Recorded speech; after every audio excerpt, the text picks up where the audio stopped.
Title: The Garden Rebellion. The moment I saw my 78-year-old grandfather being held at gunpoint by a man in a knockoff security vest, I knew things had gone too far. The man, later identified as Blake, was screaming, "Get on the ground," while my grandfather, hands shaking, clutched nothing but a garden hose. Sirens wailed in the distance. My mom screamed. And just as Blake began to realize he'd made the worst mistake of his life, two black SUVs skidded to a halt at the curb. Out stepped my uncle and his FBI tactical unit, weapons drawn, eyes blazing. No, this wasn't a movie. This was what happened when a self-appointed fake HOA president named Lydia tried to play militia in the wrong neighborhood. Freeze frame. That's me. The guy who flushed Lydia's illegal water tap system with gray water and sewage. Trust me, that was just the beginning. Let's rewind 2 months. I had returned to my late mom's home to help my grandfather while navigating the post-grad school slump. The job market was shaky, I was burned out, and all I wanted was peace. Grandpa, an old-school Korean War vet, was gentle, stoic, and known in the neighborhood for keeping a garden so immaculate that even the birds respected property lines. The retirement community was meant to be peaceful. Meant to be. Enter Lydia. Not just your average neighborhood busybody, she was like a PDA mom on steroids. Red ponytail, a clipboard permanently attached to her hand, and a purse big enough to store a microwave. Her voice sounded like a dying car alarm, and she'd self-declared herself president of the Neighborhood Standards Committee, a group that didn't exist. No paperwork. No city approval. Just Lydia, her printer, and a delusion of power. It began with petty notes about trash can alignment. Then came the snarky comments about Grandpa's shed color. He chuckled at first, having survived bullets, war, and life. Lydia's Arial font threats barely registered. Then came Blake, Lydia's new boyfriend.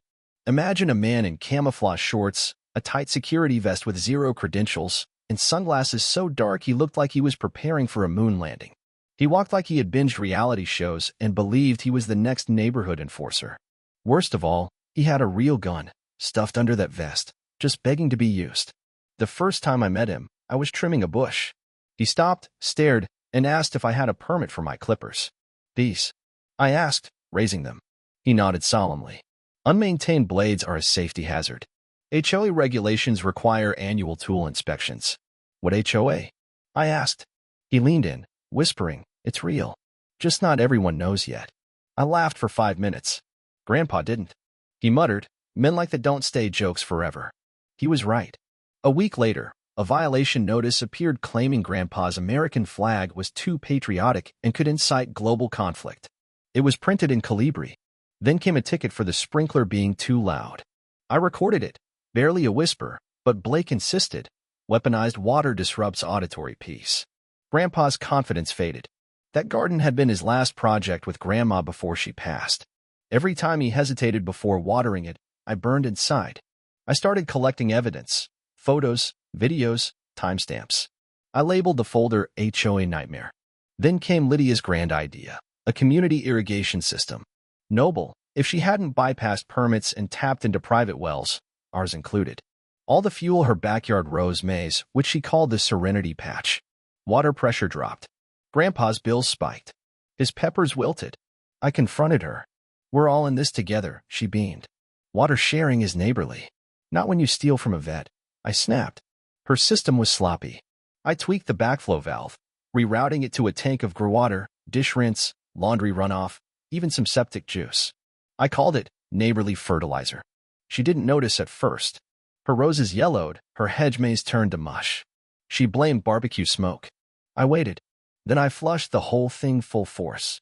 2 hours later, she was shrieking at Blake. He marched over, demanding to inspect our water system. Grandpa was in the garden again, watering.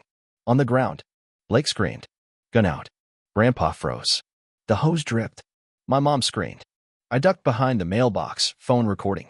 My uncle, who works FBI counterterrorism, texted, "Gun." Grandpa. ETA 5 minutes. Then came the roar of engines. SUVs skidded to a halt. Doors flung open. My uncle's unit flooded the scene. Blake's gun wavered.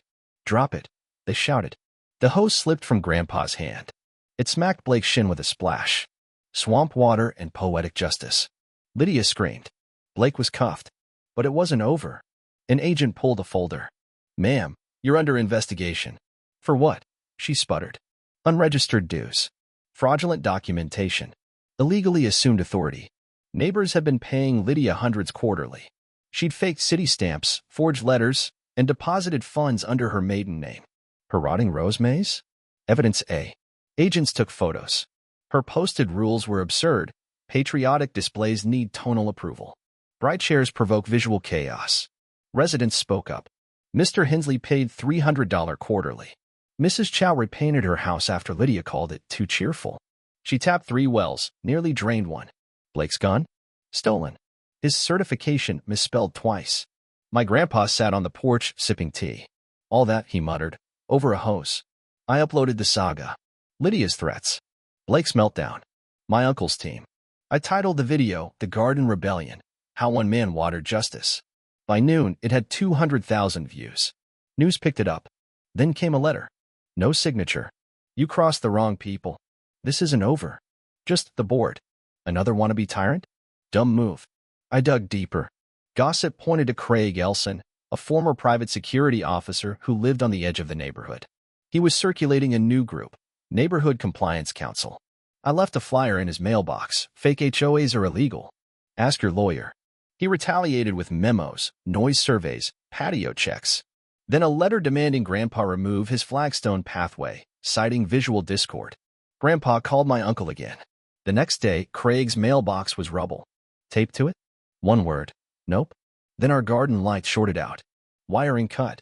I set up cameras. Caught Craig at 2 a.m., measuring our fence. My uncle's team rolled in again. Quiet, professional. A formal notice. Harassment. Fraud. Investigation underway. Craig folded. Fast. Turns out, Craig had used Lydia's old files to run a scam. He'd set up fake accounts, racked up charges, and tried to recruit others. But the neighborhood had had enough. Residents rebelled, with flags, neon mailboxes, and signs reading "Liberty grows here." Grandpa built a wooden planter with that name, lit it every night. It became a local landmark. City officials sent a letter. Our efforts had become a fraud-fighting case study. I posted one last video, Grandpa, standing in the garden, wearing a shirt that read, "Comply this." As he watered the flower bed, a kid drove up, out of state. He handed Grandpa a letter. It read, "Thanks for showing that dignity lasts." Grandpa smiled. Shared a slice of pie with the boy. "Worth more than medals," he said. The HOA nonsense died. Gardens bloomed. Liberty reigned. But just when we thought it was over, a city councilman knocked on our door. He introduced himself as Officer Wesley Grant, a whistleblower who'd been investigating fake HOAs across the state. Our videos had sparked something much bigger. Grant said, "We're opening a task force. We need you." Next week, Grandpa and I sat before a packed town hall. Our video played on a projector. Lydia's voice squealing. Blake on the ground. The crowd gasped, then erupted in applause. By the end of the meeting, the council voted unanimously to outlaw any unregistered HOA-like bodies in residential zones. Penalties were doubled. Citizen review boards were established. The last shot of our video? Grandpa, standing in his garden, watering the soil beneath a news sign. Freedom grows here. And this time, the whole city stood behind it.